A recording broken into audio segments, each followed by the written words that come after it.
Selamat pagi dan salam Starting Football Olahraga, bertemu kembali di channelnya Football Z, yaitu Starting Football Olahraga 7. Halo kawan-kawan dan halo pada football lovers, dan bahkan kita tahu pertandingan-pertandingan tadi malam yang mulai dari Liga Inggris, Liga Spanyol, dan bahkan label dan juga tim-tim besar di Eropa sekarang, yaitu kayak Chelsea dan bahkan Manchester United menelan kekalahan di second match pertandingan Liga Inggris. Nah, sebelumnya saya akan membahas masalah pertandingan sangat luar biasa. Masalahnya dari pertama itu di Manchester United dan bahkan di Chelsea. Apa sih di second match kali ini itu MU menelan kekalahan yang sangat memalukan dari Tottenham Hotspur ya. Menurut dari statistik, apakah secara head to head, apakah MU lagi performanya belum baik-baik saja di bawah asuhnya Erik ten Hag. Satu musim Erik ten Hag sudah memegang Manchester United, dan sekarang kita tahu kekalahan 2-0 ini adalah salah satu kekalahan tamparan keras bagi lini belakang, bahkan lini tengah yang sekarang belum jelas tolak ukurnya seperti apakah kesalahan Manchester United. Dan bahkan di second match ini tidak bisa membawa namanya tuh kayak Harry Maguire, kawan. Harry Maguire tuh nggak bisa dibawa sekarang, sumpah. Apalagi kayak Mas Højlund. Højlund secara waktu dia baru bergabung juga dari mana itu Atalanta, dan juga Harry Maguire kemarin tuh tidak main juga melawan Tottenham Hotspur. Apa yang mau disalahkan dari line up dan juga posisi yang dikasih oleh Erik ten Hag. Nah, untuk kawan-kawan semuanya. Nah, dari pertandingan ini untuk match ini kita bilang bahwasanya itu gol yang pertama yang dicetak oleh Tottenham Hotspur memang itu kesalahan dari belakang yang terlalu rapat dan juga kurang fokus untuk menghalau dari serangan Tottenham Hotspur. Sedangkan dari ball possession aja itu Tottenham itu lebih menguasai, dan shot on target menurut saya itu lebih bahayanya Tottenham Hotspur dan daripada itu Manchester United. Kita bahas dulu untuk di depannya. Manchester United pertama itu kita bilang kayak Rashford. Rashford mungkinlah bisa memegang beberapa peluang dan beberapa shot untuk bisa mencetak gol ke gawangnya Tottenham Hotspur. Tapi posisi striker yang biasanya itu mencari celah dan tempat untuk bisa cetak gol, tapi bedanya Rashford ini penampilannya itu sangat beda. Dia tuh sering melebar ke kanan dan itu hampir kayak berbepetan dengan Anthony. Sedangkan di sebelah kiri yang biasanya tuh Sancho, salahnya Erik ten Hag di sini itu menggunakan Garnacho itu lebih awal. Coba dia menggunakan Sancho lebih awal dengan Garnacho dulu. Kenapa? Garnacho itu kayak sistem permainannya itu dia super sub, artinya tuh lebih berdalih dengan speed yang sangat cepat, dan itu bisa memanfaatkan Ten Hag itu di babak kedua. Karena di sini masukkan babak pertama, jadi babak kedua Sancho itu cuman ya melihat dari kalahnya saja dan sulit untuk membangun serangan seperti hal biasanya. Nah, kedua, Mason Mount, Bruno Fernandes menurut saya itu ya ada sesuatu gelandang yang nggak kreatif banget, nggak ada kreativitas di lini tengahnya untuk bisa mengatur serangannya Manchester United. Banyak sih peluang-peluangnya, termasuk kayak handsballnya yang nggak digubris, dan juga tandukannya dari Bruno Fernandes, bahkan di babak kedua itu ada Casemiro. Babak pertama itu menurut saya itu memang sangat luar biasa untuk penampilan MU, penyelamatan banyak yang juga clean sheet yang dioleh dari Onana, dan bahkan dari kayak Licha Varane itu ganti luar biasa. Cuman di babak pertama bisa mereka Man United itu tidak bisa memberikan ekspektasi besar untuk Manchester United, apalagi kalau di lini tengah semestinya kayak Casemiro, penampilan yang luar biasa cuma Casemiro aja, Bang. Casemiro aja, kaliannya belum ada, sumpah belum ada. Nah, kedua, sejari kan dari Spurs sendiri kayak Bezuma, kayak Solomon, dan bahkan kayak James Maddison, mereka berarti ini udah menjadi trio angel di tengah yang seperti yang terbaru. Nah, apalagi di depannya sudah ada Richarlison, dan bahkan Son Heung-min itu tidak ada Harry Kane. Permainannya itu lebih kreatif, lebih indah untuk dilihat, dan bahkan serangannya itu lebih bahaya daripada Man United. Artinya lini tengah MU di sini sudah tertutupi oleh permainannya ini. Man of the match-nya pasti di Zuma lah, pemain asal Mali, tapi kemana gitu loh. Kayak Mason Mount harganya 65 juta pound sterling belum kelihatan kemarin, mungkin butuh waktu. Jadi 80% tidak menyalahkan Mason Mount. Cuman kayak Bruno Fernandes ini salah dari lihat awalnya. Kenapa? Pertandingan ketika melawan Wolverhampton itu hampir sama lah ketika melawan Tottenham Hotspur.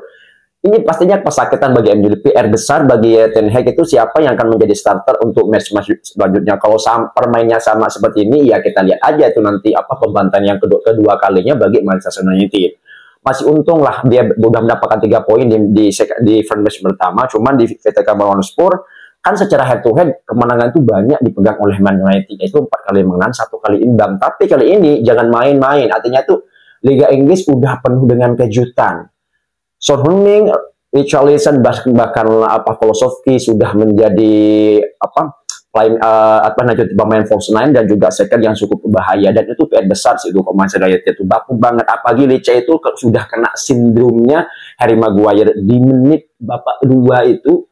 Dia itu sebenarnya tuh bisa menghalau bola yang begitu pelan ketika Davies untuk mengarahkan bola ke datar ke sisi gawang, tapi sama Lecce tuh nggak kena kaki ya, mungkin kena sedikit dan hitungannya dia on goal. Nah dari sini apakah VAR-nya mau berkomentar, mau mencaci maki Lecce? Sedangkan Lecce itu dari babak pertama hampir sebelum mau selesai pertandingan babak kedua dia itu sudah bermain begitu luar biasanya ketika dibuatkan dengan Varane, dia dan bahkan tuh Wan Bissaka atau banyak atau misalnya itu nggak dihalau dari serangannya Spurs mungkin bisa bersara 4-5 gol untuk Manchester United. Nah, untuk poin kedua kayak untuk tadi malam ya juga pertandingan kayak Man City menang 1-0 dengan Newcastle ya tidak terlalu banyak saya sayangkan, cuman Newcastle juga masih bisa menyeimbangkan dari permainannya Pep Guardiola di Etihad Stadium. Ada Brentford juga menang, dan juga ada kemarin itu Brighton juga menang 4-1 yang gol yang sangat luar biasa dari Mitoma. Artinya pemain-pemain yang bermunculan yang pemain terbaik Sandro Brighton itu tidak lepas dari itu, walaupun Moises Caicedo udah bergabung dengan Chelsea dan juga ada beberapa pemain yang sudah bergabung dengan klub lain, tapi Brighton tidak lepas dan tidak kurang untuk pemain-pemain terbaiknya. Nah, di match tadi malam West Ham United versus Chelsea, dan mau nggak mau West Ham United mengubur mimpinya Chelsea untuk meraih kemenangan di second match Liga Inggris. Padahal sebelumnya udah melawan Liverpool, draw, oke lah kita draw. Tapi kali ini tuh mungkin PR besar bagi Pochettino lini belakangnya dan lini tengah. Nah, pemain terbaik kayak Enzo Fernandez, Lavia dan Moises Caicedo di babak kedua itu memang kita tidak bisa terlalu banyak kita jelaskan. Kenapa? Ketika Enzo Fernandez di babak pertama tampilannya memang luar biasa, permainannya itu sungguh sangat juga dia enak, apalagi di lini tengahnya itu yang sering memotong bola dan ingin bangun serangan. Sedangkan untuk Jackson itu menurut saya itu ya tampilnya cukup bagus, cuman dia lebih mobile. Artinya lebih mobile itu yang sering dia ke depan, sering dia untuk ke samping untuk membantu lini serangan, juga dia sering ke belakang, artinya lebih mobile dan dia membantu dari pertahanan. Gallagher sama Enzo Fernandez mungkin ratingnya cukup lumayan bagus ya, 6,3 sama 7,1 ya. Jadi di tim tengahnya Chelsea, tapi di babak kedua begitu bapuk dan itu udah mulai rusak. Kenapa?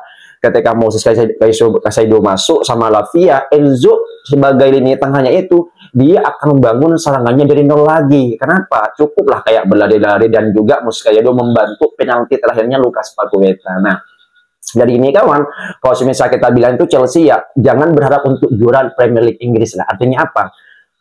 Chelsea udah bisa beraih atau berada di posisi klasemen keempat dan itu bisa bermain di kompetisi Eropa musim akan datang, itu cukup bagus. Kenapa? Chelsea sekarang itu dibilang mode baru atau tenaga baru, playernya juga baru, pelatihnya juga baru. Jadi semisal dapat kemenangan itu cukup syukurlah untuk bagi fansnya Chelsea. Kenapa? Ya kita baru bangun bro, baru bangun. Chelsea ini butuh waktu dengan minimal setengah musim, lagi kayak Moises Caicedo sama Via dia bisa bilang pemain baru dan ini belum cocok, belum tahu sinergi dari carangannya dari Pochettino. Nah, kalau misal kita bilang ke sebelumnya, memang Chelsea beda di zamannya kayak Abramovich, dia bahannya kayak Todd Boehly. Cuman yang sekarang itu Chelsea begitu beda, apalagi di bawah pelatihannya Pochettino. Cuman secara permainan Chelsea sangat luar biasa dan tidak pernah kehilangan di tengah. Tapi ketika udah lengah sedikit di belakang itu kayak kemarin golnya Antonio itu sangat sangat verbal sekali. Artinya itu membiarkan Antonio itu mengasih nge-shoot kepada gawangnya Chelsea dan itu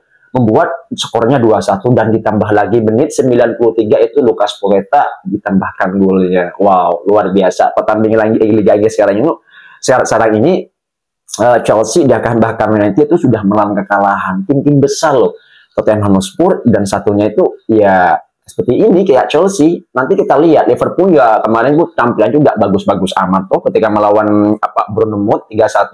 Cuman serangannya Liverpool itu ya sedikit ada kreativitasnya, walaupun serangannya itu lebih hidup ketika lebih ke kanan, artinya itu mengandalkan Mohamed Salah, dan sebelah kiri di sini itu jarang digunain. Nah, mungkin PR besarnya itu kayak Szoboszlai dan mungkin kartu merah yang sungguh aneh kepada McAllister itu. Kenapa? Nah, 3-1. Mungkin fansnya mungkin sedikit heran sih, tapi kemenangan 3-1 cukup untuk mendapatkan 3 poin dan sekarang Liverpool sudah mendapatkan 4 poin dan Chelsea masih 1 poin. Nah, Nanti malam juga masih ada pertandingan kayak apa namanya itu Arsenal ya, dan masih banyak dengan yang lainnya.